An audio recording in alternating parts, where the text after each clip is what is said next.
India में जो player आता है वो शेर पे सवा शेर तो होता है यार। कसम से गिल को इतना सूट किया है नंबर 4। देखें, जब तक आप हिंदुस्तान के साथ हिंदुस्तान वाला एटीट्यूड नहीं रखेंगे, तगड़ा नहीं खेलेंगे, क्योंकि इनके जो मिडिल ऑर्डर बैट्समैन है ना, ये बहुत तगड़े हैं, ये सारे के सारे बड़े मिच्योर हैं, ये सारे के सारे बड़े दलेर हैं, और इनके पास सारे को सारे पास प्रॉपर क्रिकेटिंग शॉट्स हैं। अभी इमेजिन भी नहीं कर सकते हमारे पास कौन सा कोई गिल जैसा टैलेंट है या कोई और प्लेयर्स ऐसे मौजूद हैं। हमारा तो वो सिस्टम ही ऐसा नहीं है ना।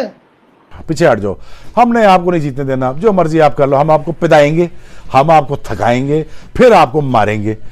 तो अब हिंदुस्तान ये लोग कह रहे हैं कि यार शायद हिंदुस्तान नंबर 1 टीम बनना चाहता है। हिंदुस्तान नंबर 1 टीम नहीं बनना चाहता, हिंदुस्तान चाहता है कि वो अब इनको भगाएं, कि जी हम भगाएं लोगों को आगे से, हम उनको पिदियां कराएं, हम उनको फील्डिंग में जरा फेंटे लगाएं, उनको थकाएं जी, चलो जी 150 ओवर फील्डिंग करो जी, फिर हम आपके साथ 2 बॉलिंग करेंगे। हिस्ट्री का पहला बैटर बना है, पहला बैट्समैन बना है जिसने 250 और 150 करे, क्योंकि 3 खिलाड़ी आउट करने में कामयाब हो गया है ठाकुर साहब इंडिया, जो कि बहुत ही शानदार बात है। अच्छा, बताता हूं, what a brilliant performance by Shubman Gill once again. Captain knock जी, लीडिंग ऑफ द फ्रंट, ये वो जुमले जो आपने दुनिया में हर जगह सुने होंगे। दुनिया का वाइड बैट्समैन बन गया है जिसने एक ही मैच में 250 और 150 करे। इससे ऊपर ग्राम बूच आता है जिसने 303 अगेंस्ट इंडिया ही रन करे थे। और व्हाट अ परफॉर्मेंस, मतलब क्या खेला है। और साथ में जो पार्टनरशिप उसने पंत के साथ करी और जडेजा के साथ करी, हालांकि जब जडेजा आया तो ऐसे ही लग रहा था रेडी को क्यों नहीं भेजा, तो बाद में समझ आया कि गौतम गंभीर की हमेशा एक साइकी है लेफ्ट राइट कम्बिनेशन, और वो बता दिया। मतलब इस वक्त इंग्लैंड का तो बिल्कुल ही लिटाया हुआ है। अब यार वो क्रेडिट तो आकाशदीप को जाता है यार। क्या शानदार नए बॉल का बॉलर है, क्या बॉलिंग कराई है, डकेट की विकेट कामरान, और साथ साथ फिर जिस तरह से जो रूट को आउट किया, फैंटास्टिक। और क्या जबरदस्त कमबैक, स्ट्रॉन्गली कमबैक। ऐसे कमबैक मेरे ख्याल से वो टीमें करती हैं जिनको बिलीव हो, अगर अपने पे बिलीव हो। टेस्ट मैच हारे हुए हैं और इंग्लैंड की कंडीशन में, इंग्लैंड की टीम के खिलाफ ऐसे कमबैक करना, ये तो टेस्ट मैच बिल्कुल वन साइड मुझे लग रहा है। अभी तक इंडिया ने 4 दिन में अपनी तरफ ही किया हुआ है। अब खैर, अब तो मेरे ख्याल से कुछ बचा नहीं है इंग्लैंड के पास, अब इंडिया ही है कि इसको वाइंड अप करें लंच तक। लंच के बाद 1 घंटा टी से पहले ये मैच खत्म होना चाहिए।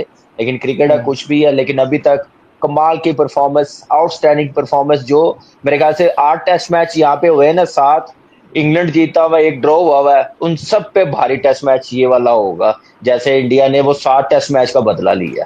अपने प्रोफेशनल के साथ ना कोई कॉम्प्रोमाइज नहीं करते, यही तो कामयाबी है। अच्छी चीज ये है कि इंग्लैंड के खिलाफ बनाई है, नेपाल के सामने नहीं बनाई है। और जो आपने बात की थी ना कि इससे बड़ी परफॉर्मेंस संगाकारा ने 300 बनाए चिटागांग, देखिए वो टीम बांग्लादेश की थी। ये इंग्लैंड में ऐसी, ये इंग्लैंड में ऐसी, मैं तो ये कह रहा हूं कि वो याद आ गई परफॉर्मेंस। याद बिल्कुल, वहां पे सुनील गावस्कर ने भी किया हुआ है, यही दूसरी इनिंग में 200 किया हुआ है। तो देखिए ये जो परफॉर्मेंस है ना, ये इंग्लैंड में, इंग्लैंड के खिलाफ, ये मेरे ख्याल से बहुत हम देख बहुत कम नजर आएगी ऐसी performance. And 1 test match down, क्या आप हारे हुए हो और ऊपर से आप कप्तान हो, आपके ऊपर प्रेशर है, या आप कभी जीते नहीं हो, सारी चीजें आपके अगेंस्ट जा रही है और ऐसी परफॉर्मेंस शानदार है। दूसरा जो विदाउट बाबर और रिजवान, अभी ये तो इतनी एज तो नहीं ना इनकी हुई जितनी रोहित की हुई है, दूसरा ये कि हम इनके बगैर अभी इमेजिन भी नहीं कर सकते। हमारे पास कौन सा कोई गिल जैसा टैलेंट है या कोई और प्लेयर्स ऐसे मौजूद हैं। हमारा तो वो सिस्टम ही ऐसा नहीं है ना।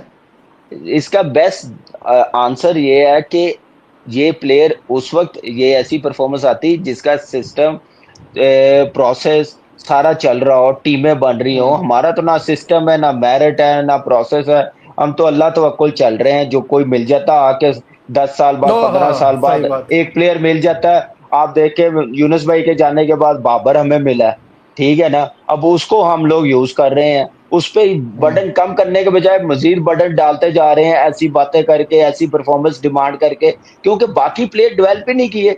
बनने नहीं दी है टीम। किसका कसूर है? सिस्टम का कसूर है, उन बंदों का कसूर है जिन्होंने आके इस पाकिस्तान के सिस्टम को दरम बरम कर दिया। कोई पूछने वाला नहीं है। इसलिए हर बंदा यही पूछता है कि कहां पे पाकिस्तान की टीम थी, कहां पे इंडिया की टीम थी, वो कितना आप देख ले ऊपर चले गए, आगे निकल गए, हम कितना डाउन चले गए। सिर्फ यही वजह है।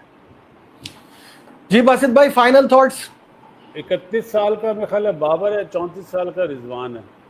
सही है, दोनों इस टाइम पे मेन प्लेयर है। इनकी जगह इस वक्त लेने वाले कोई नजर नहीं आ रहे। पहली चीज, कोई नहीं। जब इंजमाम कप्तान था ना, तो इंजमाम ने अपना नंबर दिया यूनुस को।